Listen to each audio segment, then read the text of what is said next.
Gusto mo bang mag-try ng bagong dessert dish? Tara, i-level up natin yan. Hello guys! Welcome back sa aking YouTube channel. Welcome to Princess Kitchen PH.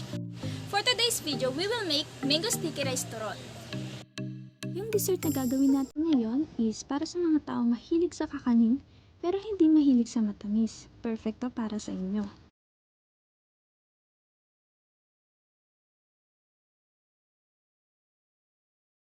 So, ang ingredients needed in making mango sticky rice turon is lumpia wrapper, ripe mango, sticky rice or malagkit na bigas. This is already cooked, and coconut milk,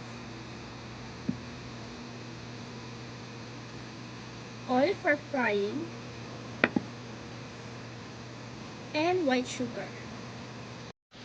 Mango sticky rice is a popular dessert in Thailand, so bakit hindi natin lagyan ng Philippine touch?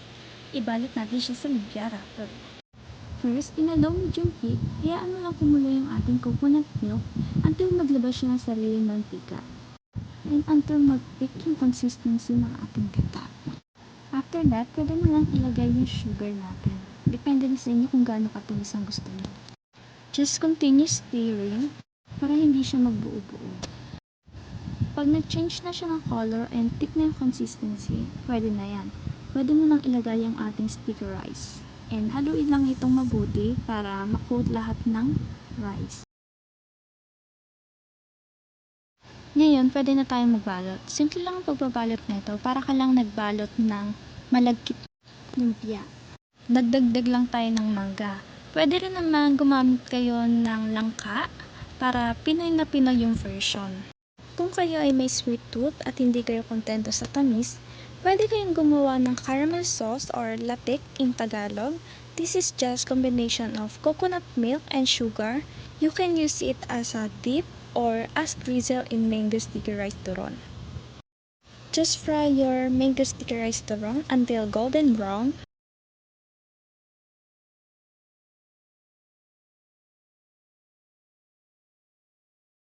So in my case, I don't have any coconut milk available, so I just melt my sugar, so I use it as a drizzle.